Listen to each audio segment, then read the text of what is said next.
Vamos orar? Senhor nosso Deus, nosso Pai, somos gratos a Ti, Senhor,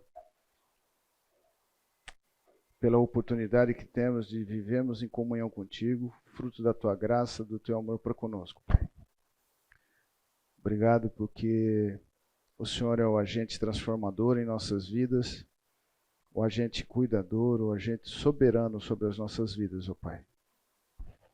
Que a gente possa estar desenvolvendo uma vida de obediência às Tuas instruções, tendo a certeza de que é o Senhor que nos capacita a cumprir, tendo a alegria de que a obediência redunda em benefícios pessoais, ó Pai, e a glória do Teu nome, que é para isso que vivemos aqui, ó Pai.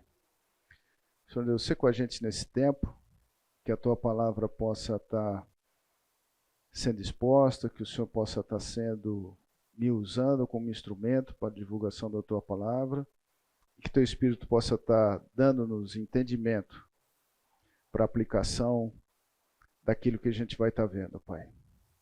Nós Te louvamos por tão precioso plano que o Senhor nos concedeu e o Senhor idealizou para as nossas vidas, ó Pai. É o que eu oro e agradeço em nome de Jesus, Senhor. Amém. Só para lembrar que a comunhão que temos com o Senhor deve refletir na nossa vida social, principalmente no corpo de Cristo. Então, aquilo que você valoriza, que você preza, que você zela, que isso possa ser um exercício seu na vida no corpo de Cristo. O corpo de Cristo local aqui é a Igreja Batista Fonte. A gente vai estar deparando com muita gente também do corpo de Cristo, com outras pertencentes a outra igreja, mas os princípios são os mesmos para o convívio da vida no corpo. A gente já viu passou quando nós falamos sobre acolher, na terceira aula. E a gente vai falar um pouquinho porque o ser hospitaleiro, ele vai um pouco adiante do que é o acolhimento. Ser hospitaleiro quer dizer trazer para dentro, não só para próximo, mas como hospedar. Poder trazer. A Carmen um dia compartilhou que ela hospedou umas pessoas, nós compartilhamos de uma experiência quando nós falamos sobre acolhimento. De fato, é um mandamento fantástico. Quem já viveu isso sabe o que é de fato estar hospedando pessoas, e nós vamos ver isso. Ora, o fim de todas as coisas está próximo. Sede, portanto, criteriosos e sóbrios, a bem das vossas orações. Acima de tudo, porém, tende amor intenso uns para os com os outros, porque o amor cobre multidão de pecados. Sede mutuamente hospitaleiros, sem murmuração. Naquele dia, quando nós falamos sobre acolher, eu citei o texto que fala sobre a carta de Paulo a Timóteo, dando as instruções de como deveria ser as características de um líder. Mas hospitaleiro não é uma característica de líder, deve ser uma característica do cristão. E a instrução, interessante, mas não novidade, é que ele fala, tendo amor intenso uns para com os outros. Isso é o elemento provido pelo Senhor para que tenhamos uma boa comunhão, uma boa convivência com os irmãos. Eu posso acolher no sentido de recebê-lo no meu círculo de amizade, de fazer pessoas se sentir pertencente a um grupo. Já hospedar se refere a dar cama para acolher. Então esse é o mandamento. Devemos ser hospitaleiros. Esse vai ser um mandamento um pouco rápido. Nós temos dois mandamentos. Começamos hoje com 2 mandamentos negativos. O não fazer isso, o não fazer aquilo. E vamos pegar um exemplo. Certa mulher chamada Lídia, da cidade de Tiatira, vendedora de púrpura, temente a Deus, nos escutava. O Senhor lhe abriu o coração para atender às coisas que Paulo dizia. Depois de ser batizada, ela e toda a sua casa nos rogou, dizendo: se julgais que eu sou fiel ao Senhor, entrai em minha casa e aí ficar. E nos constrangeu a isso. É uma atitude de alguém que conheceu o Evangelho, de valorização das pessoas que divulgavam o Evangelho, percebendo uma carência, roga, clama. Rogar é pedir com vigor. Venha ficar com a gente. E isso é o que relatamos. Quando expostos o mandamento de acolher, passamos por esse mandamento e veremos alguns textos adicionais. Naquela mesma hora da noite, cuidando deles, lavou-lhes os vergões de açoites. Lembra que nós vimos isso em Consolai-vos uns aos outros? A seguir foi ele batizado e todos os seus. Então, levando-os para sua própria casa é a casa do carcereiro que estava cuidando daquela prisão, levando-os para sua própria casa, lhes pôs a mesa, e com todos os seus manifestava grande alegria por terem crido em Deus. Hospedar, eu ofereço o melhor, eu compartilho com aquelas pessoas que eu amo, eu expresso amor ao hospedar. Isso foi uma consequência natural de alguém que foi exposto ao Evangelho, que entendeu o amor dos prisioneiros, Paulo um deles, e chamou eles para esse convívio. Outro exemplo, no Velho Testamento, certo dia passou Eliseu por Sunem, onde se achava uma mulher rica, a qual constrangeu a comer pão. Daí, todas as vezes que passava por lá, entrava para comer. Ela disse ao seu marido: vejo que este que passa sempre por nós é santo homem de Deus. Façamo-lhes, pois, em cima um pequeno quarto, obra de pedreiro, ou seja, não é uma tendinha que vai fazer e vai desmontar. Ponhamos nele uma cama, uma mesa, uma cadeira, um candeeiro. Quando ele vier à nossa casa, retirar-se-á para ali. Percebem que ela fez uma hospedagem com... Me ajudem. Escutei alguém falando alguma coisa. Oi? Conforto. Isso, Marina, obrigado. Com qualidade. Privacidade. Ela podia isso, nem sempre nós podemos fazer isso. Investimento. Investiu e construiu num lugar para ele, com o propósito de deixar ele confortável e separado. Alguém sabe do resto da história da Sunamita ou não? Eliseu buscou saber, alguém sabe? A Rosana fez assim? Quer contar para a gente, Rosana? Apesar que você está sem o microfone, né? Eu vou, tá? Eu vou falar que senão pouca gente vai escutar. Ele procurou uma forma de retribuir isso. Ele tinha um servo, Giseu, e perguntou: puxa, o que nós podemos fazer para essa mulher que nos auxilia? Procura saber. A mulher o marido era idoso, e perguntou: o que você precisa? Ela falou: não expressou nada, isso está contido em 2 Reis 4, de 8 até o 37. Sugiro que vocês leiam.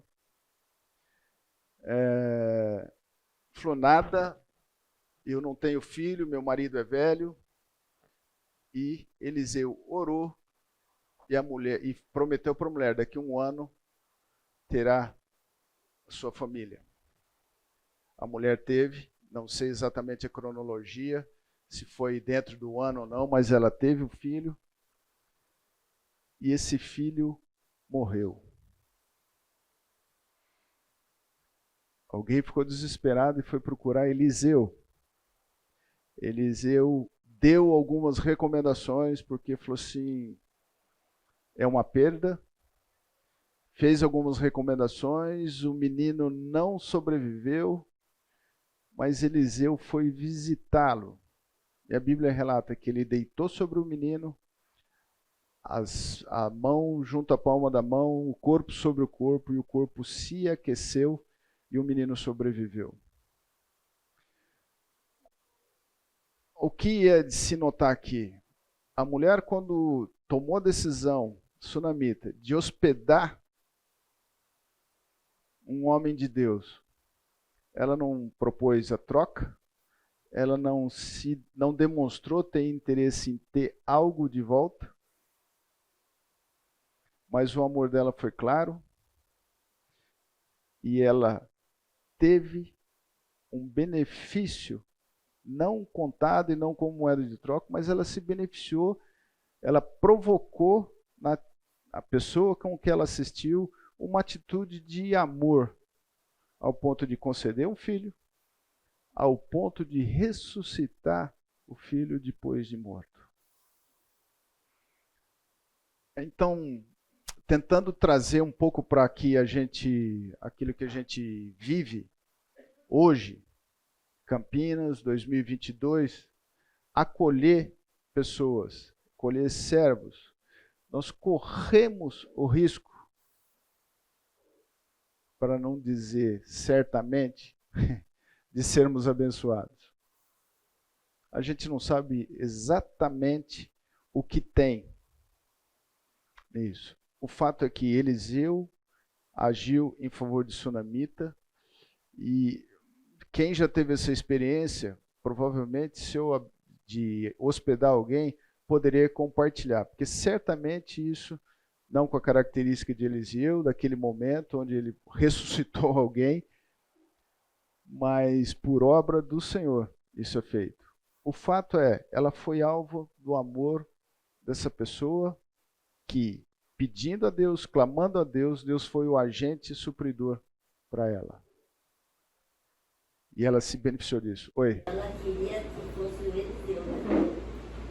É porque era ele que passava ali. Mas ela não, ela queria que o milagre, a volta do filho dele, Mas ela procurou, só corrigindo, ela falou assim, ela queria que fosse Eliseu. O texto está relatando aquilo que ele fez, aquilo que ela procurou, o fato do filho ter morrido, o auxílio que ela procurou.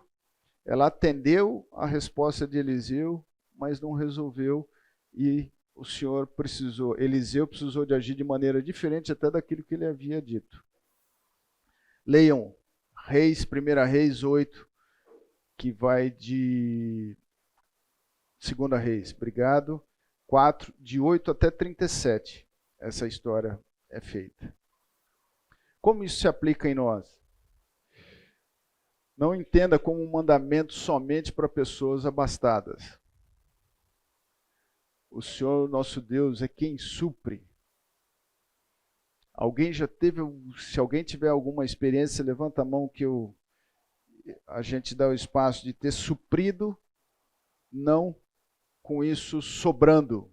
A sobra não quer dizer, não é o único motivo para, não, eu vou hospedar porque eu tenho bastante, eu vou hospedar. Divida aquilo que o Senhor tem dado para você. Não importa se muito ou pouco, mas divida. É Ele quem supre. Alguém, por favor, abre em Filipenses 4:9.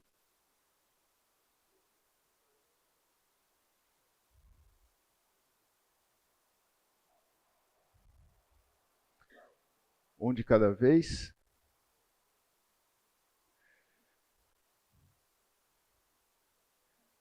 O que também aprendestes e recebestes e ouvistes e viste em mim, isso praticai, e o Deus da paz será convosco. O Senhor é o agente nessa história. 2 Coríntios 8, 2 e 3 diz assim, porque no meio de muita prova de tribulação, manifestar a abundância de alegria e a profunda pobreza deles superabundou em grande riqueza da sua generosidade. Porque eles, testemunho eu, na medida de suas posses e mesmo acima delas, se mostraram voluntários, pedindo-nos com muito rogos a graça de participarem da assistência dos santos. Paulo está se referindo ao povo de Tessalônica. Não havia abundância, mas houve o repartir, houve a assistência. Então isso, ser hospitaleiro não significa que você precisa de ter muita coisa. O que temos ou possuímos foram dados por Deus. Devemos procurar oportunidades de praticar esse mandamento. Vamos lá, alguém em Hebreus 13, 2? Oi. O que a gente vê bastante é que a disposição em repartir, ela vem com mais frequência daquele que já teve muita necessidade. Sem então, dúvida. A empatia... Vocês estão escutando aí de fundo? Tá, Popô? A empatia, ela bate rapidamente em quem já passou por aquela situação ou ainda está passando. E muitas vezes a pessoa que tem recurso, ela não tem falta de vontade de dispor, mas demora um pouco para sentir a dor. E a gente tem visto isso com frequência. Especificamente vocês têm trabalhado com um grupo de pessoas carentes e você vê isso. A Rosana tem feito, junto com o Isaac, um trabalho. E é isso, quer dizer, o ser hospitaleiro nos faz também entender, quer dizer, é provocado, você está dizendo, é provocado por quem já precisou de ajuda. Isso nos torna mais sensíveis. Por isso que é interessante a gente saber, é Deus que te dá, inclusive o conforto. Ah, você não tem necessidade. Não se esqueça, criaturas, não se esqueçam, vocês não merecem aquilo que têm. O Senhor tem sido generoso e gracioso com vocês. E isso é para ser servido, é para servir no meio do corpo de Cristo. Obrigado, Rosana. Hebreus 13, 2. Não vos esqueçais da hospitalidade, porque por ela alguns, não o sabendo, hospedaram anjos. Eu não sei exatamente, ou você pode não saber quem exatamente você vai hospedar. O texto está dizendo, alguns hospedaram, sem saber. Então, não tinha o carimbo de, sou crente, estou com a Bíblia debaixo do braço. Mas hospedou. Ele falou assim, alguns de vocês hospedaram, agiram de boa vontade, voluntariamente, e hospedaram gente que foram importantes. Isso é ser instrumento do Senhor, mesmo a gente não tendo. Não negue a ajuda.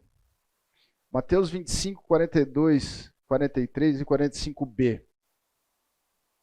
Por favor, alguém.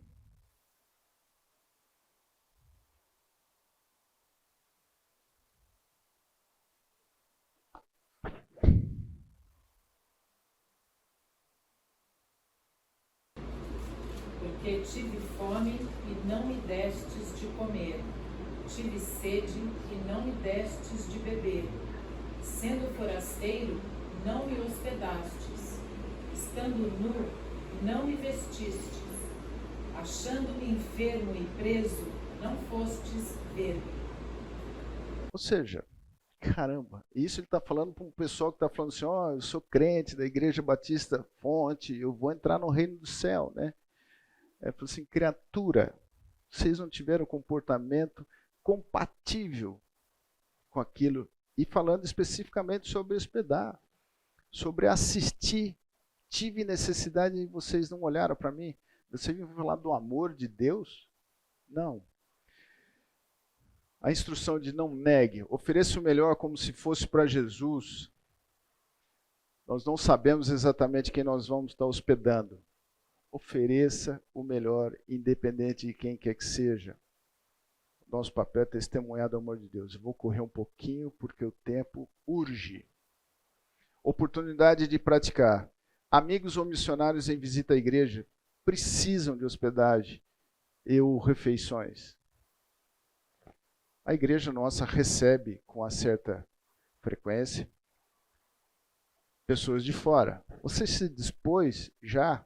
O Alexandre está vindo para cá, agora já está indo embora. Vou citar ele como exemplo, porque ele não está aqui, para se defender e já está indo embora. Mas alguém ofereceu, se colocou, falou assim, nossa, eu vou chamar ele para acolher ele, para hospedar, ver se ele está precisando de casa, se ele está precisando de refeição ou não. Eu sei que algumas pessoas assim fizeram. Mas nós devemos, é um privilégio. Famílias recém-chegadas na cidade. Eu encontrei o Leonardo, que é de Ribeirão Preto, está aqui desde o começo do ano. Não sei a história dele, a gente precisa de conversar um pouquinho mais, mas tem gente chegando na cidade. Recebi a mensagem de um cara que veio de Minas Gerais. Já dei endereço da igreja, está vindo para cá, mas ele estava com moradia. Famílias desabrigadas por motivos de desastres naturais. Nós tivemos um caso no tempo de promoção social, tivemos um caso de rompimento de barragem ali naquele bairro perto do Carrefour. É pouco para nós as oportunidades de desastres naturais.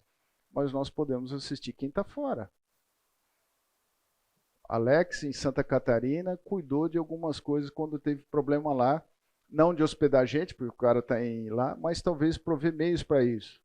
Viúvas ou órfãos sem lar, que necessitem abrigo. Amigos ou irmãos perseguidos ou maltratados por incrédulos. Nós não sofremos isso. Mas é algo que nós precisamos estar atento. Vou falar o nome, nós vamos para o outro mandamento.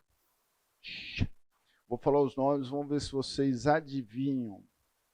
Saul e Davi, Raquel e Lia, José e seus irmãos. Que mandamento que nós vamos tratar? Oi? José e seus irmãos, Saul e Davi, Raquel e Lia. Hã? Caberia. Esses personagens são alvos disso. Apesar que Saul não perdoou Davi, né? Mas Davi perdoou. O outro. Não é esse o mandamento, porque a gente já viu até o perdoai-vos isso na primeira aula.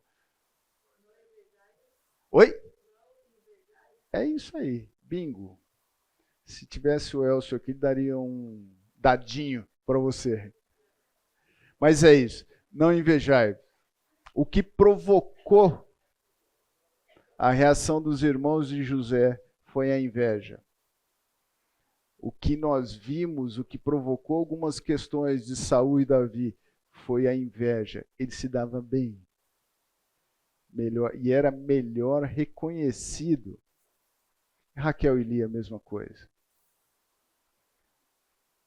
Gênesis 37, nós pegamos a história de José, vocês podem ler a história de José, ou como foi isso.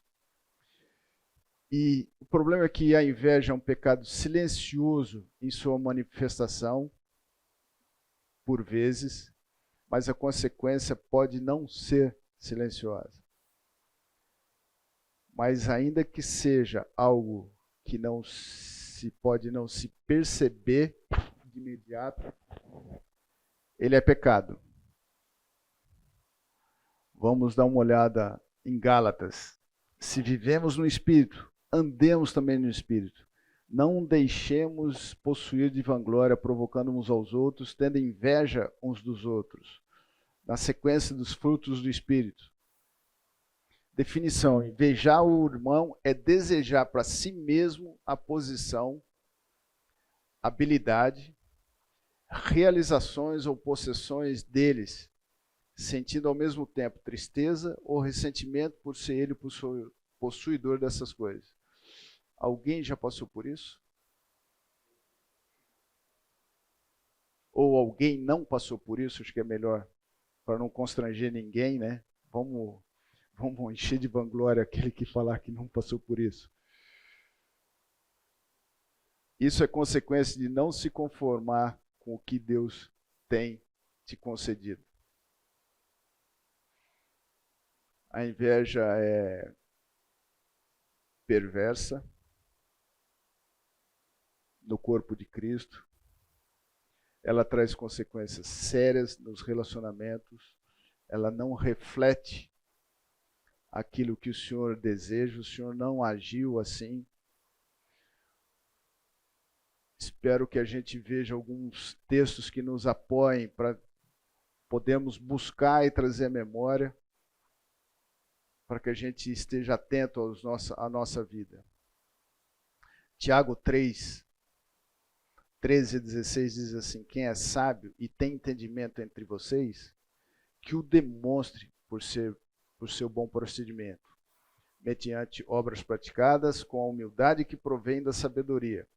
Contudo, se abrigam no coração inveja amarga e ambição egoísta, não se gloriem disso, nem neguem a verdade.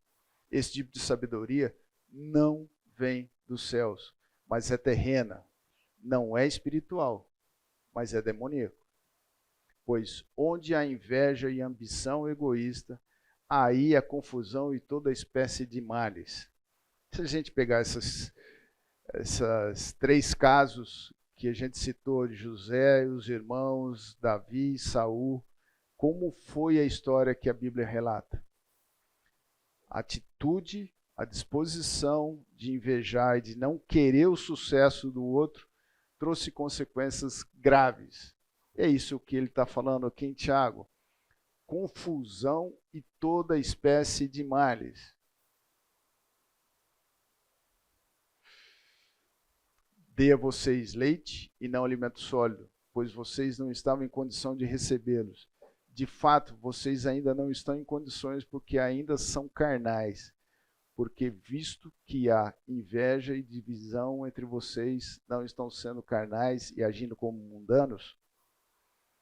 Paulo está chamando a atenção e está qualificando inveja como fruto de pessoas imaturas, frutos de uma vida na carne, satisfazendo a carne.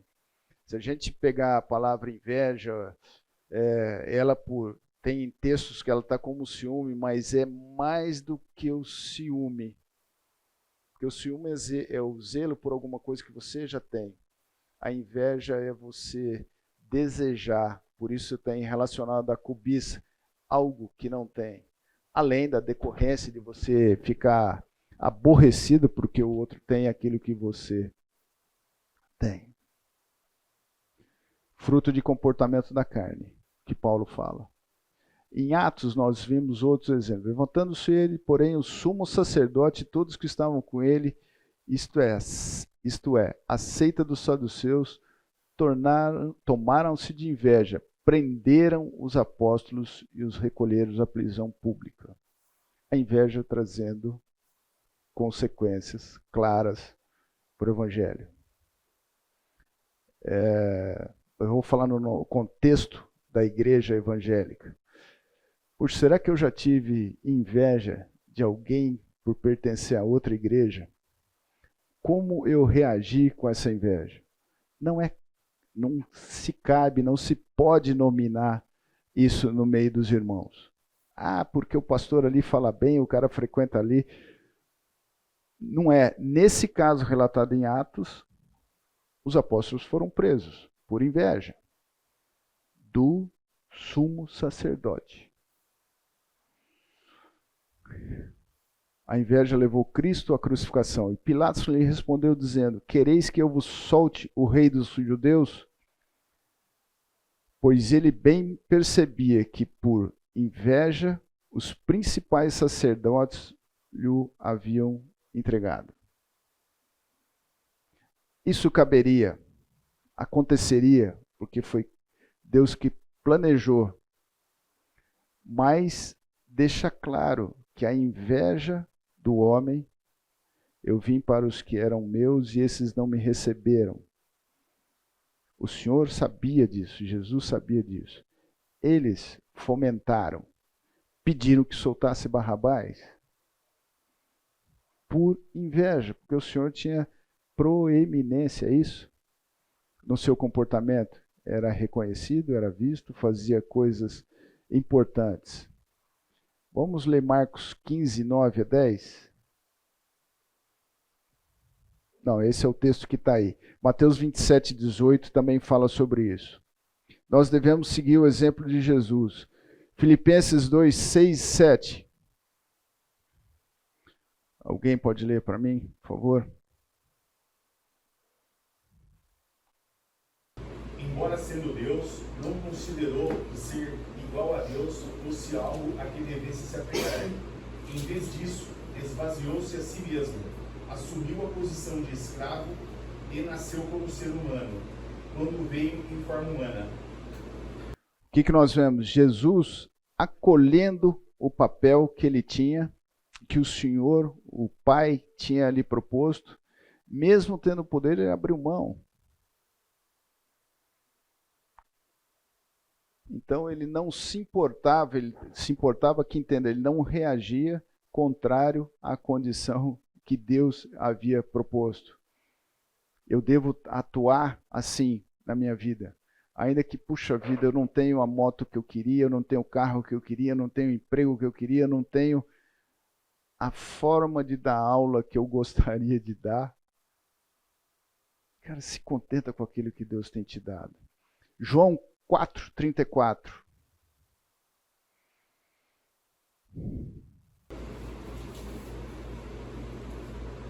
Disse-lhes Jesus: a minha comida consiste em fazer a vontade daquele que me enviou e realizar a sua obra.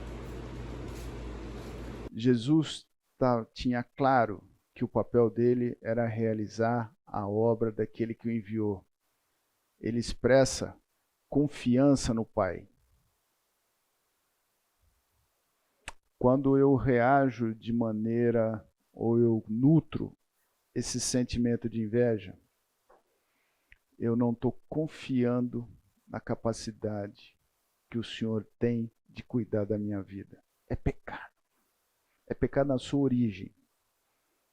As consequências também são pecados. Envergonham o Senhor. Então, seguir o exemplo de Jesus é ter a confiança no Pai. João 11, 41, 42.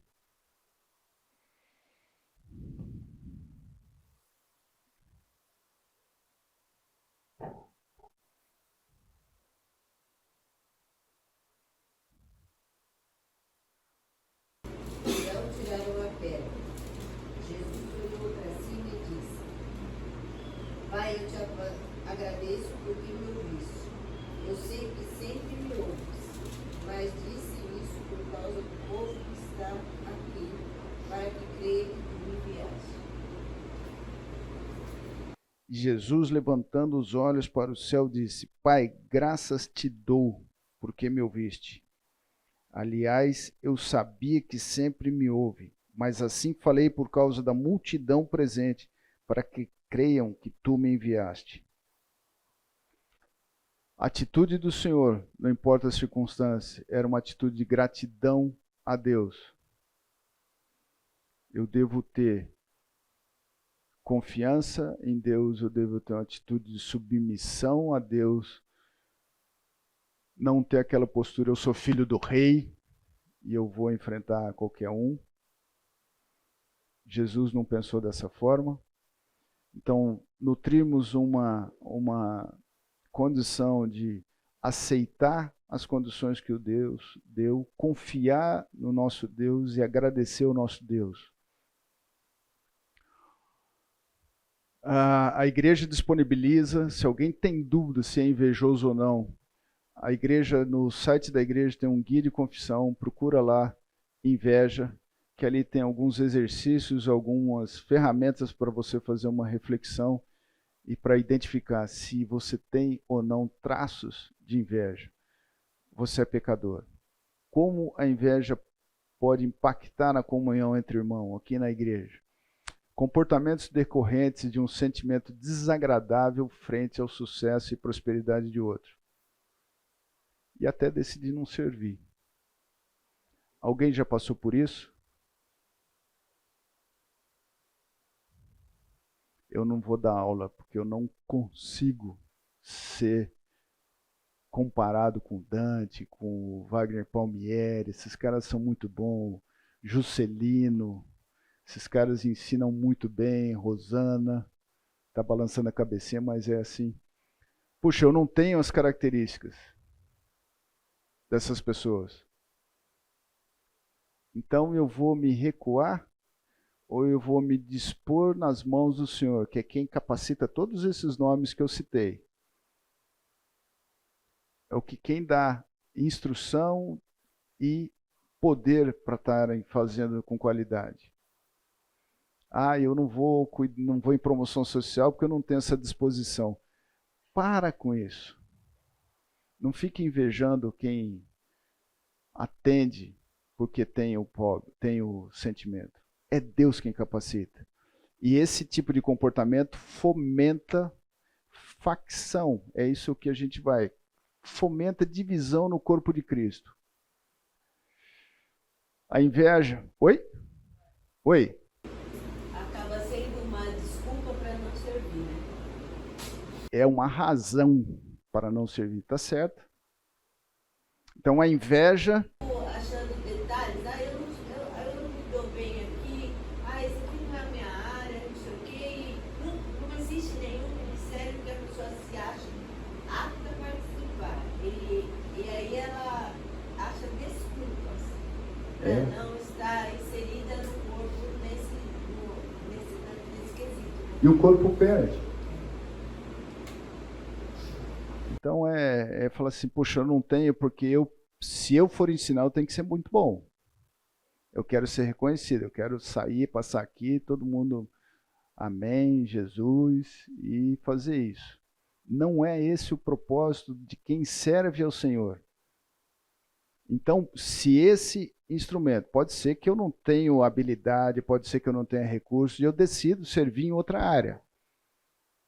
Mas não pode ser esse motivador. Se for esse motivador, é consequência de inveja.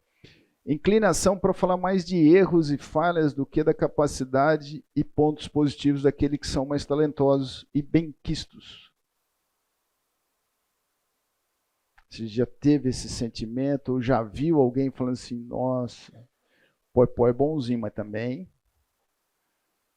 sobrinho do Eduardo, só pode ser. Ou seja, eu estou tirando o mérito daquilo que ele faz para menosprezar a pessoa, porque eu não quero que ele sobressaia.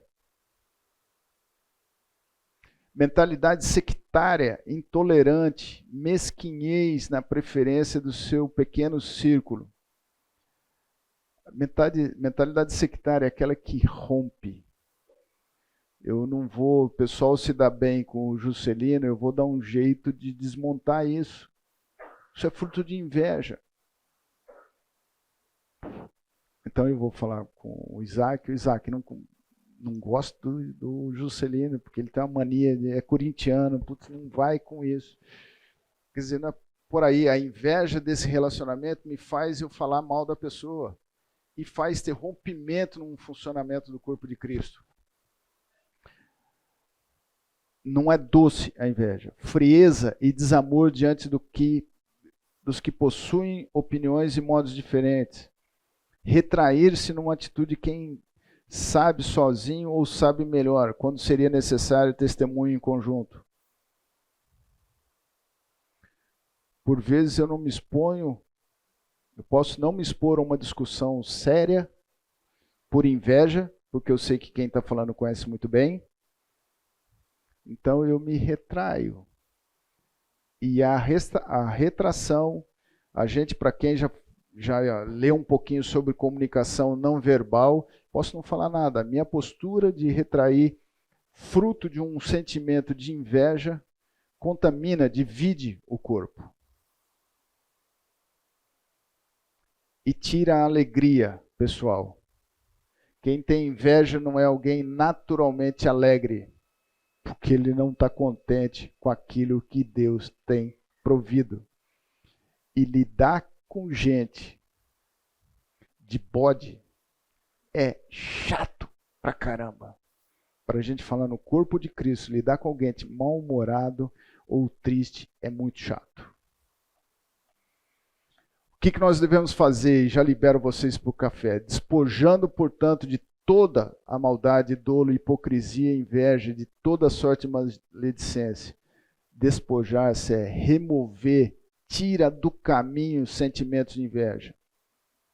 Fazei, pois, morrer a vossa natureza terrena, prostituição, impureza, paixão lasciva, desejo maligno e a avareza, que é idolatria. Aqui a inveja está em paixão lasciva e desejo maligno. Faça morrer isso. De fato, grande fonte de lucro é a piedade com o contentamento, porque nada temos trazido para o mundo, nem coisa alguma podemos levar dele. Tendo sustento que com nos vestir, estejamos contentes. Seja satisfeito com aquilo que o Senhor tem provido para você. Entre vocês não deve haver nem sequer menção da imoralidade sexual, como também de nenhuma espécie de impureza e de cobiça que é relacionada à inveja, pois essas coisas não são próprias para os santos. Nós temos um exercício para fazer, isso não é natural. Próximo mandamento. Quem foram protagonistas dele? Sara e Abrão. Se eu falar a outra dupla, vocês vão matar. Ananias e Safira. Quem falou aí? Mentira.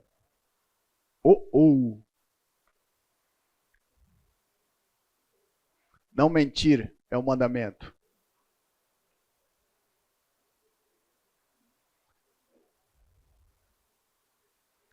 Entretanto, certo homem chamado Ananias, com sua mulher Safira, vendeu uma propriedade, mas em acordo com a sua mulher, reteve parte do preço e, levando o restante, depositou aos pés dos apóstolos.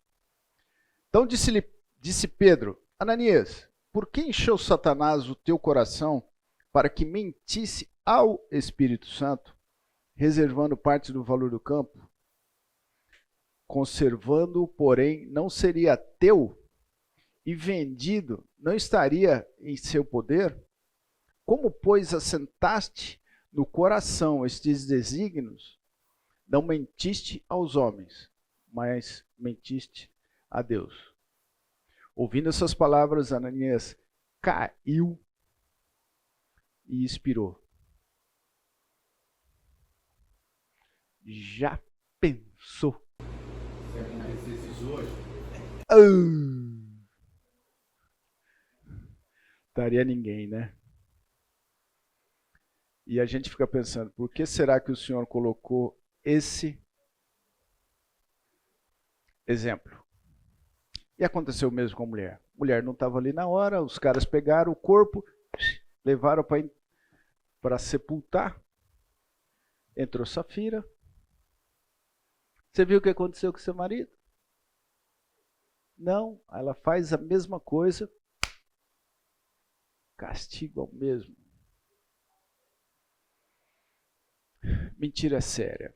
Não mintais uns aos outros, uma vez que vos despistes do velho homem com os teus feitos, e vos revestistes do novo homem que se refaz para o pleno conhecimento, segundo a imagem daquele que o criou. Colossenses 3, 9 e 10. Por isso, deixando a mentira, significa que a gente precisa ser lembrado disso constantemente, porque a gente mente. Fale cada um a verdade com o seu próximo, porque somos membros uns dos outros.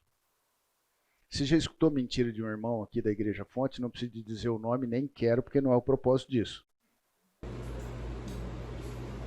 Aí tem a mentira leve, né? Não é uma mentira. Não foi confrontar, já escutou mentira que você fala assim, esse cara mentiu para mim? não, é uma inverdade. Vocês podem chamar mentira com o nome que quiser. Maquiada, inverdade. Olha lá, definição de mentira. Mentira é contar alguma coisa como sendo verdadeira, aquilo sabemos ser falso. Distorcer a verdade, apresentar uma falsa imagem de nós mesmos ou de um fato com o intuito de enganar. Isso é mentira. Você já vivenciou isso aqui, Rosana? Várias vezes, mas com confrontação e sem confrontação. Tá. E eu também, acho que eu já menti várias vezes aqui. Sim. Tô brincando, hein? Eu respondi prontamente, assim, como ironia. Que é outra coisa que cabe ironia ou não no corpo de Cristo. Vão pensando até o fim um pouquinho mais para frente. Eu tenho uma posição, já vou dizer, que não cabe. Porque ironia é um vestido de um menos bonito quando eu quero menosprezar alguém e me proteger. Porque se o cara achar ruim, eu falo, foi brincadeira, cara. Ironia. Quando na realidade há maldade no coração. Oi? Fernando fala que quando eu fico com sono, eu fico muito irônica. Eu tenho que pedir perdão.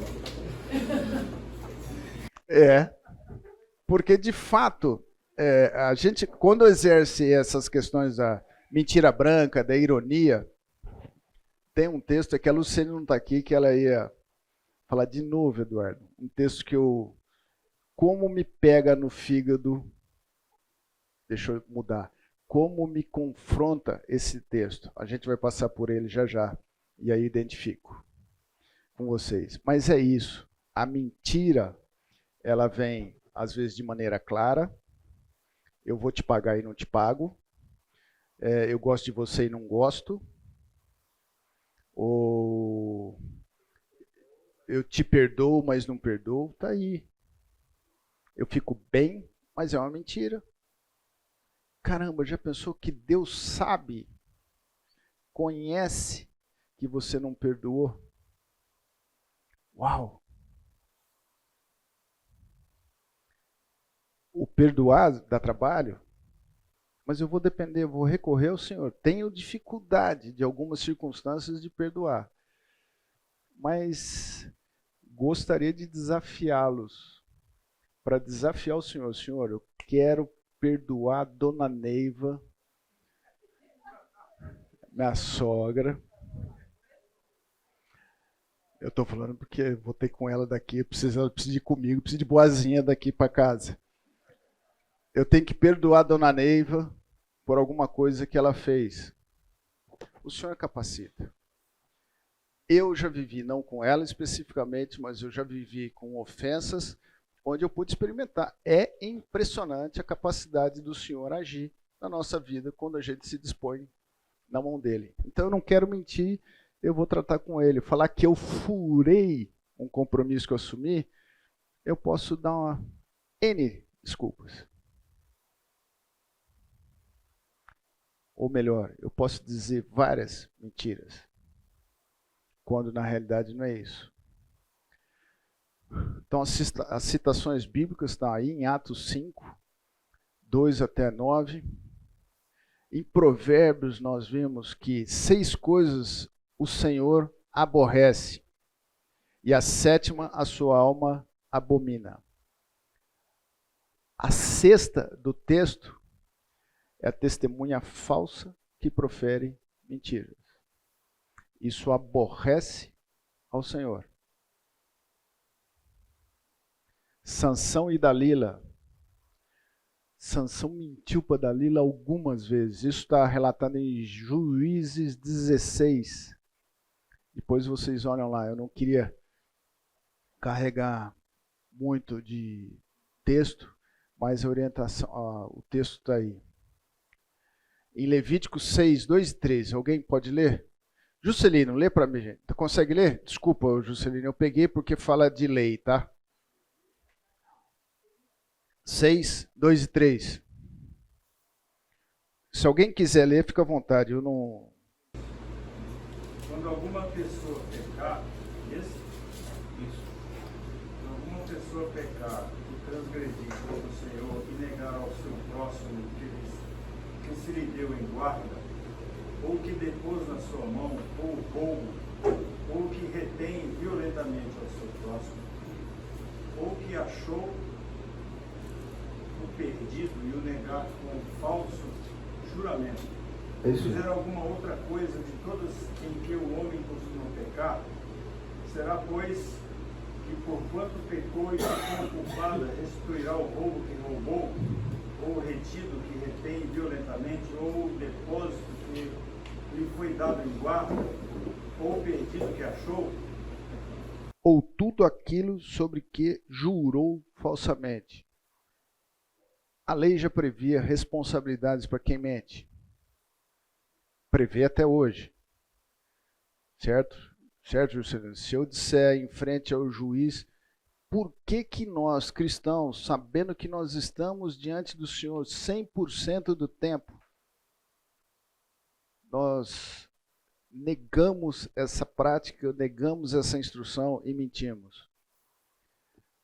A nossa língua aborrece o Senhor, a língua falsa aborrece a quem feriu, e a boca lisonjeira é causa de ruína. Ou seja, a mentira também faz mal a quem escuta, a quem é a vítima dessa mentira.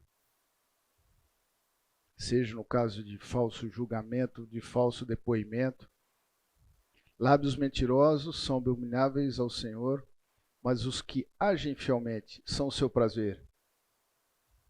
Nós vemos o Senhor abominando a mentira e nós vemos a boca que fala a verdade ser o prazer do Senhor.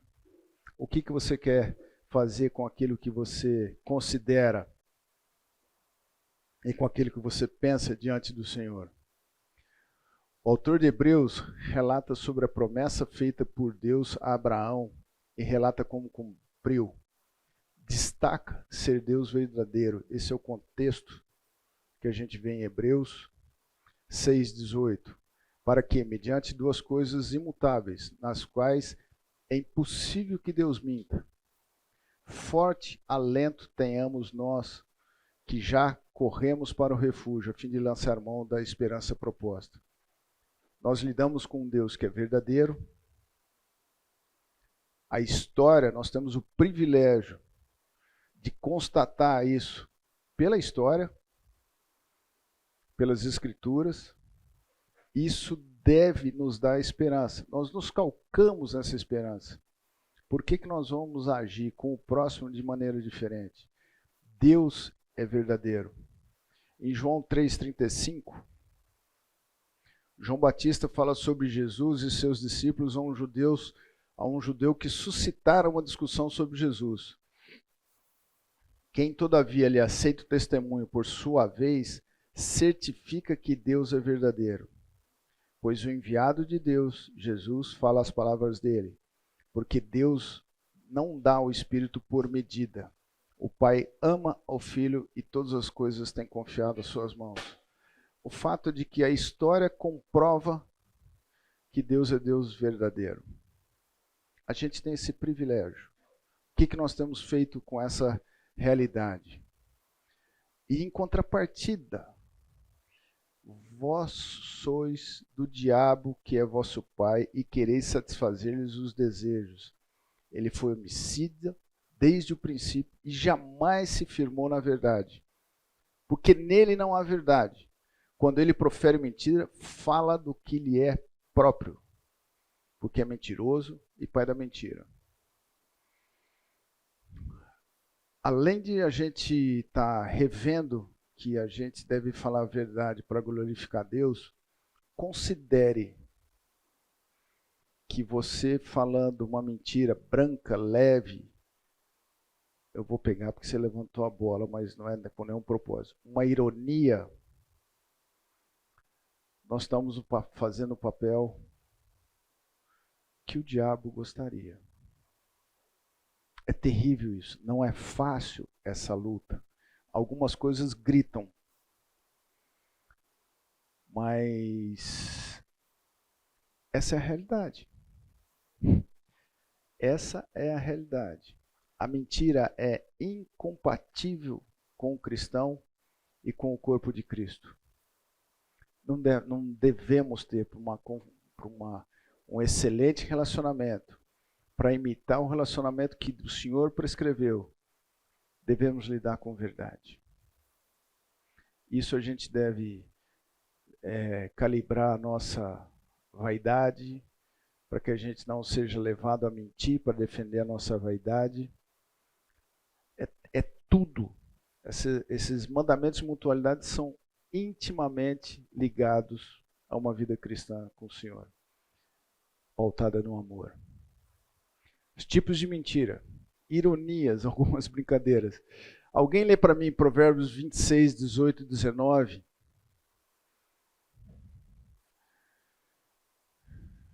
Esse é um texto que, depois do 1º de abril, eu decorei. Você lembra? Viu no... Não, é exatamente essa... 1º de abril, a primeira coisa que eu vejo... Poxa, mas é uma brincadeirinha, né? Aham.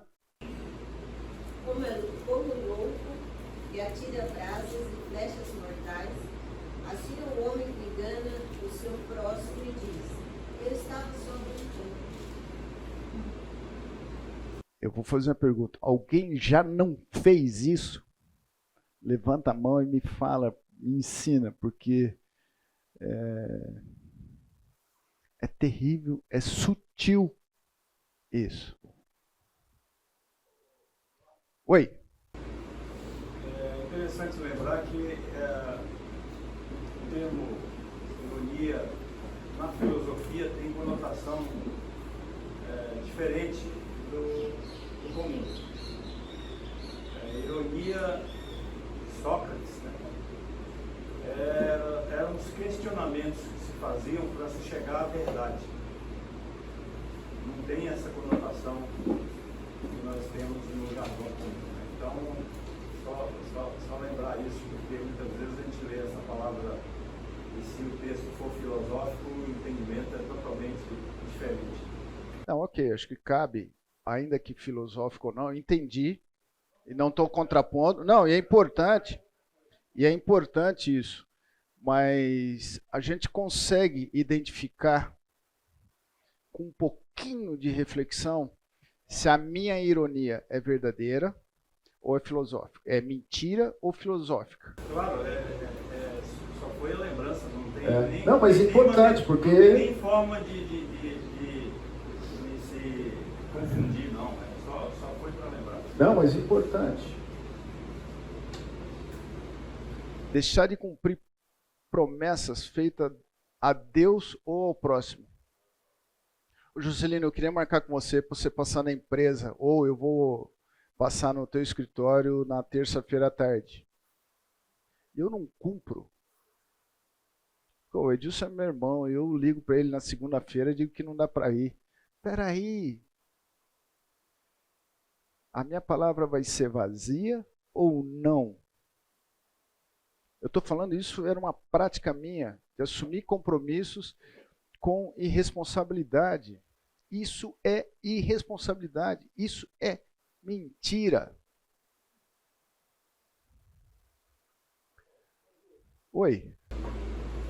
Uma situação que aconteceu algum tempo atrás, em que um estrangeiro chegou na empresa e a educação brasileira não perguntou assim, poxa, passa em casa, qualquer hora passa em casa.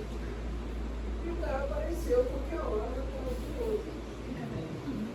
A gente também tem culturalmente alguns dizeres que são mentira. Vamos marcar um cafezinho. 100%. Vamos marcar de se encontrar. Vamos sim, vamos fazer churrasco, vamos fazer churrasco. Esse tipo de coisa ele está tão intrínseco à nossa cultura que parece normal e todo mundo tem. Mas também não está certo. Não está certo, porque isso também é uma abertura para eu aplicar em coisas que são sérias. Mas culturalmente você fala uma coisa dessas porque às vezes você quer mostrar apreciação pela pessoa, pela família. Vamos marcar alguma coisa junto e tal. Essa semana eu fiz uma lista de todo mundo que quer marcar coisa. Eu não vou dar conta até 2045. Mas é uma questão de apreciação. A pessoa fala, vamos tomar um café, vamos conversar. Então, acho que dá para... Né? Eu estou aqui com os bichos comendo. Eu acho, ainda que seja uma questão cultural nossa, se a gente entende que isso tem a roupa, que eu posso colocar a camiseta da mentira perfeitamente nisso, eu devo mudar. Então, eu falo assim, puxa, eu gostaria de me encontrar com você. Então, eu vou te ligar para agendar para você ir na minha casa. Então, a gente ser mais racional nas colocações. Eu diria menos irresponsável. E você acaba acertando a forma como você vai abordar aquela pessoa. Ou seja, você já deu a porta de entrada. Você falou. Você começa a balizar suas outras interações, já sabendo que você pode trabalhar com essa variável do mundo. Então, porque eu quero me aparecer bacana com o cara que está chegando, que o estrangeiro está chegando, porque se um dia eu for para o país dele, eu quero que ele me receba assim. Né? Aí então, ó, venha, cara, será um prazer muito grande te mostrar as coisas. Cara, eu não tenho tempo. Oi, Carol. Já volto já. Particularmente, 90% das vezes que eu falo isso, eu não quero marcar nada. Eu quero ir pra casa ler um livro, entendeu? Se eu quero marcar, eu vou e marco. Eu falo dia e hora. Eu acho mais intenção do coração. Eu quero marcar. Ele quer marcar. Ele quer marcar todo mundo. Eu não quero marcar nada com criança. É isso aí.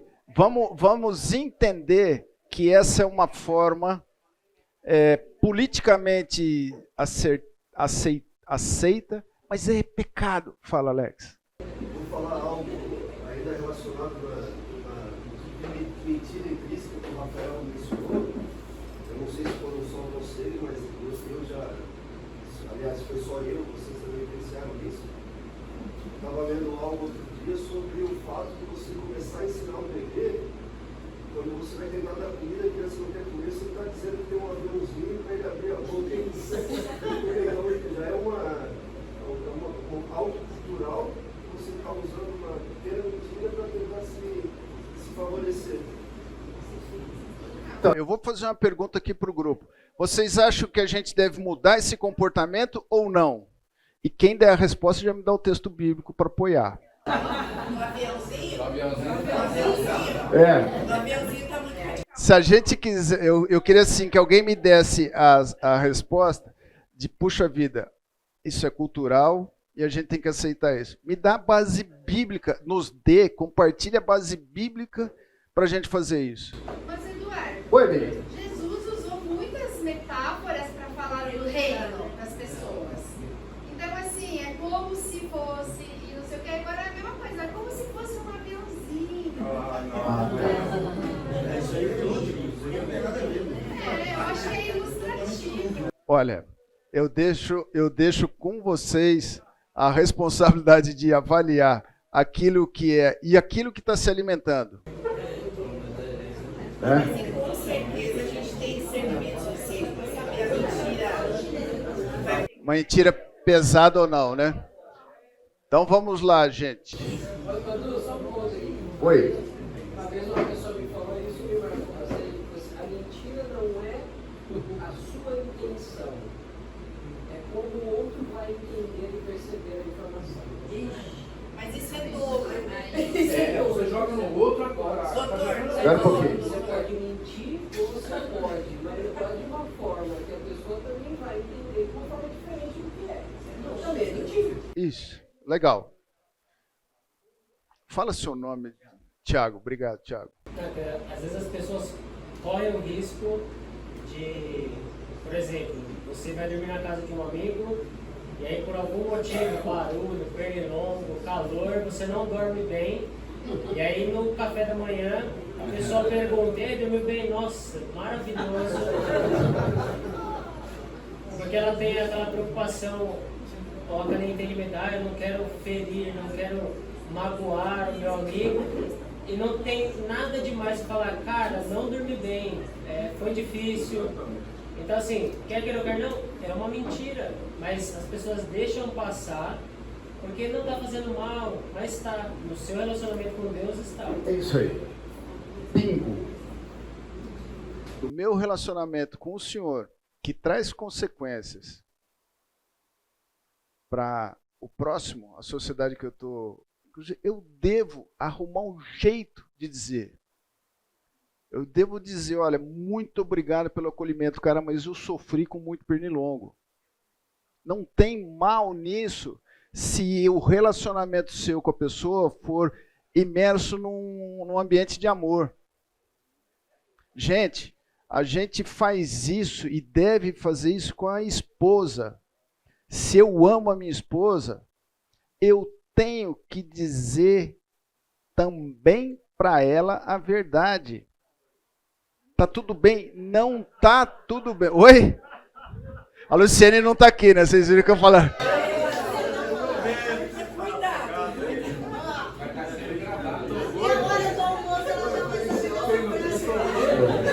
Mas é fato. Você fala, quando você faz alguma coisa que a esposa não gostou, você não gostou, e aí a esposa fala, tá tudo bem, tá tudo bem.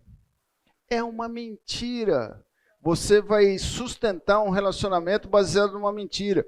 Isso vai corroer, porque envolve perdão, dá trabalho, por vezes, contra a verdade. E as caras que vocês fazem. Mas, cara, oi, baby. E quando a gente fala assim, tá tudo bem, né? Pergunta tudo bem, vocês falam, tá tudo bem, mas a cara de vocês não é. Não põe nesse pacote. Não de vocês. Fazer um pacote de coisas e botar todo mundo no pacote. Então vamos lá, vamos continuar aqui porque empolgou agora. Gabar-se do que não fez. Provérbios 25:14. Diz assim: como nuvens e ventos que não trazem chuva, assim é o homem que se gaba de dádivas que não fez.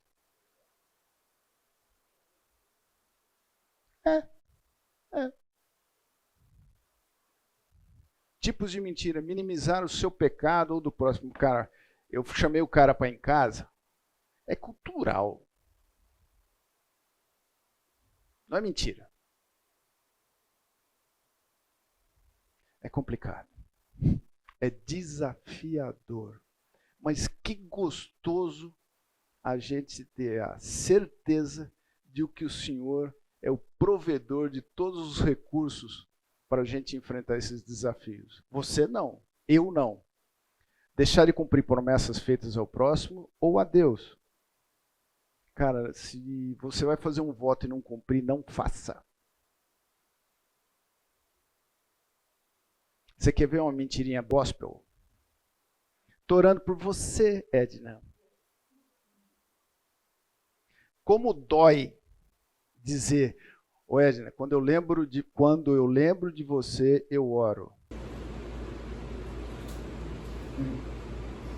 Mas é o sincero.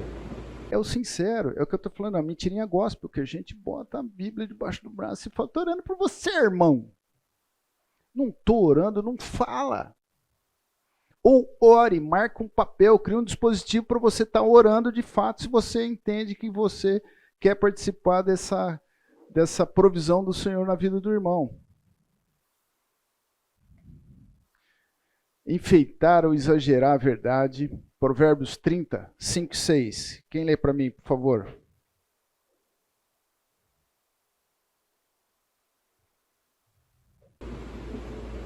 Cada palavra de Deus é comprovadamente boa. Ele é um escudo para quem nele se refugia. Nada acrescente à palavra dele. Do contrário, ele o repreenderá e mostrará que você é mentiroso.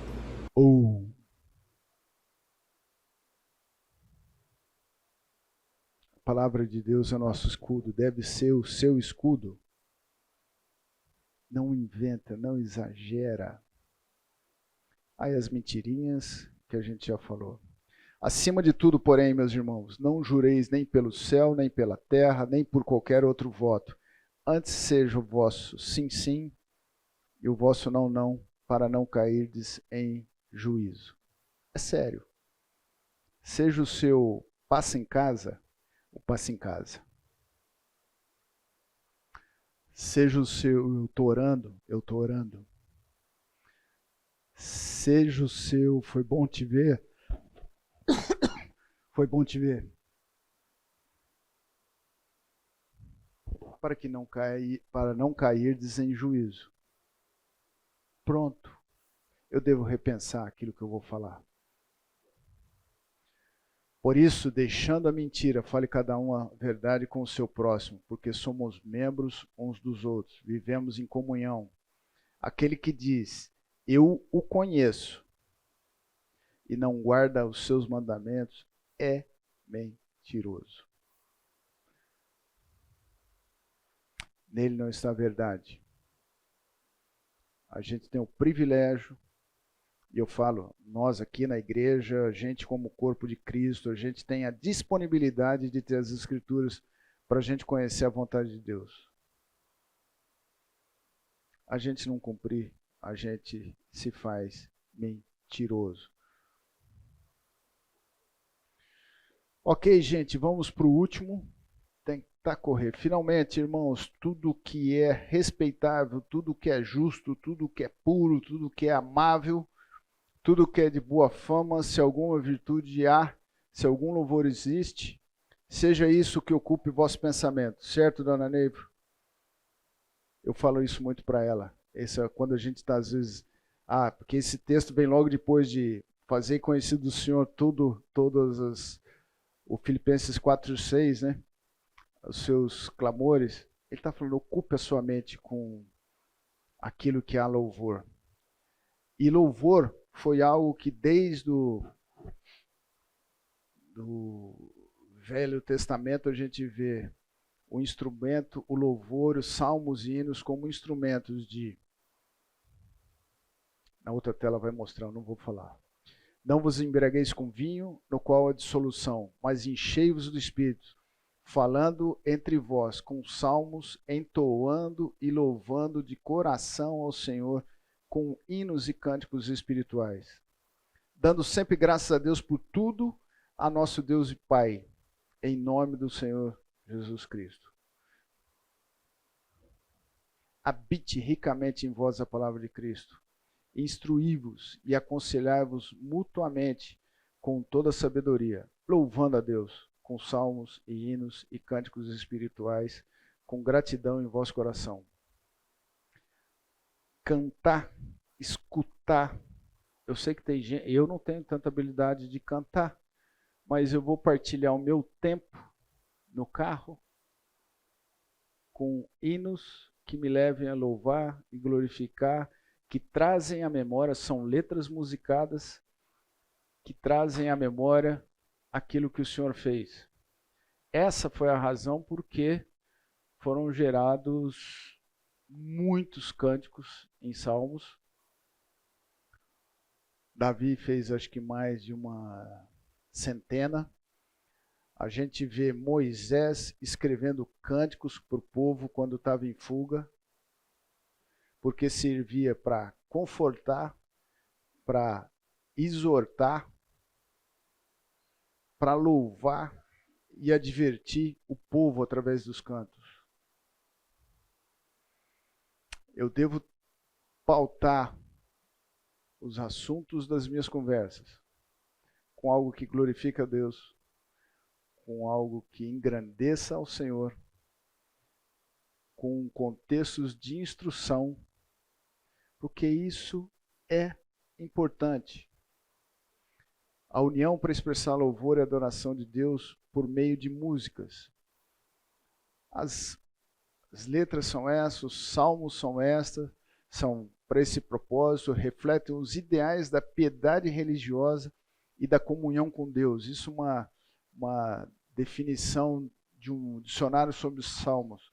Da tristeza pelo pecado e da busca pela perfeição, do andar nas trevas sem temor por causa da lâmpada brilhante da fé, da obediência à lei de Deus, de reverência pela palavra de Deus, da humildade e da confiança. Os salmos são poemas e poemas cuja intenção de serem cantados e não tratados como doutrina, isso C.S. Lewis fala. Texto que possui, é isso. O fato é, eu devo estar louvando, eu devo estar cantando, eu devo estar me comunicando visando esse propósito. Engrandecer o nome do Senhor, lembrar o nome do Senhor. E é interessante que a gente pega vários salmos, se não me engano, o salmo, eu tinha separado alguns aqui, Salmo 81, tem vários salmos que servem para nós lermos, refletirmos, e eram cânticos, na Bíblia não tem a partitura, que nos fazem confortar em situação de crítica que passamos, nos encoraja, nos faz dividir com o Senhor as angústias que nós estamos passando, que eventualmente estão passando, fazem nós partilharmos com o irmão a alegria que nós vivemos por estar com o Senhor. Atos 16, 23 e 26. E depois de lhes darem muitos açoites de noite, nós passamos esse texto algumas vezes na mutualidade. Por volta da meia-noite, Paulo e Silas oravam e cantavam louvores a Deus, e os demais companheiros de prisão escutavam. Circunstâncias eram críticas para Paulo e Silas, mas eles cantavam e louvavam a Deus.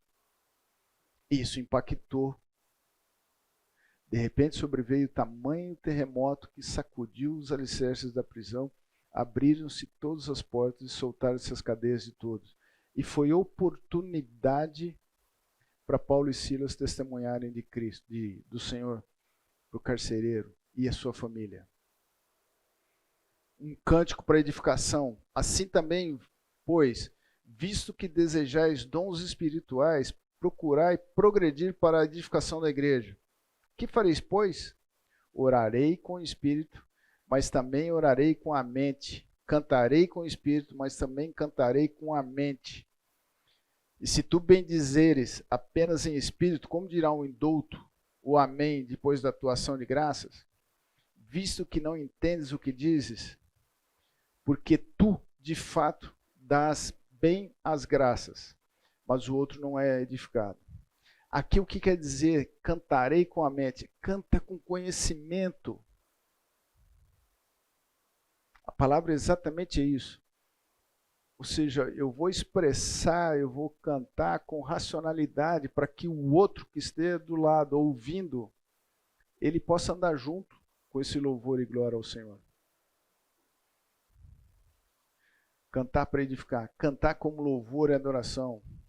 Ora, o Deus da paciência e da consolação vos conceda o mesmo sentir de uns para com os outros, segundo Cristo Jesus, para que concordemente e a uma voz glorificais ao Deus e Pai do nosso Senhor Jesus Cristo.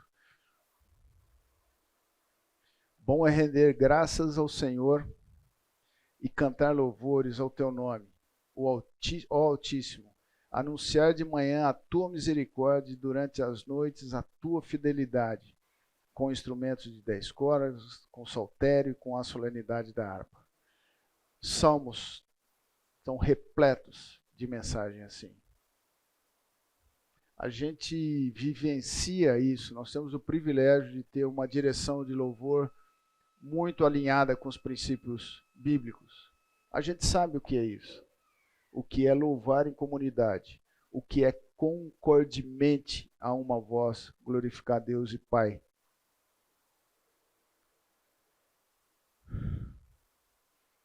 Salmos e hinos como ensino, encorajamento e aconselhamento por meio de palavras musicadas, adoração. A música é um modo agradável de se louvar e adorar, honrar a Deus. Nosso prazer e alegria deve ficar em segundo plano. Ou seja, fique atento àquelas músicas que são doces, mas não dizem nada ao Senhor. Larga para trás. É honrar a Deus. Deve expressar naturalmente a gratidão, comunhão com o Espírito Santo, cantai de júbilo a Deus, força nossa, celebrai o Deus de Jacó, salmodizai, fazer soar o tamborim, e suave harpa com saltério. Tocai a trombeta na festa da lua nova, na lua cheia, dia da nossa festa. É para fazer farra ao Senhor, fazer barulho com a mente ao Senhor, para louvor e gratidão a Ele. Ao invés de eu ficar reclamando da vida, eu vou partilhar com meu irmão. Se eu não tenho assunto, abre a Bíblia num salmo e partilhe um salmo. Melhor do que falar mal do outro ou criar alguma circunstância que não venha contribuir. Glória a Deus nas alturas e paz na terra entre os homens a quem Ele quer. A gente pega, tem um canto de Maria, tem uma série de coisas. Aí são músicas que a gente tem assim ao Rei eterno e imortal, invisível, Deus único, honra e glória pelos séculos dos séculos. A gente tem músicas que falam isso. Em Apocalipse, nós vamos ver, todos os anjos estavam de pé rodeando ao trono, os anciãos e os 4 seres viventes, e ante o trono se prostraram sobre o seu rosto e adoraram a Deus, dizendo: Amém. O louvor e a glória e a sabedoria, as ações de graça e a honra e o poder e a força sejam ao nosso Deus pelos séculos dos séculos. Amém.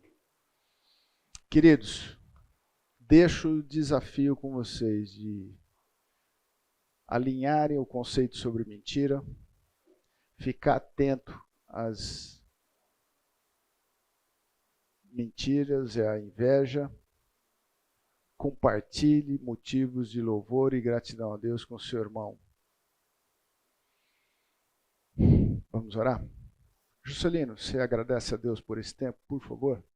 Querido Deus, nosso Pai, nós te agradecemos pelo estudo da Tua Palavra. Pedimos que o Senhor abençoe o Eduardo, a sua vida, a sua família, os seus ensinos, que são provenientes das Escrituras, da Tua Palavra. Agradecemos por esse dia, pedimos que o Senhor nos abençoe, em nome de Jesus. Amém. Amém. Amém.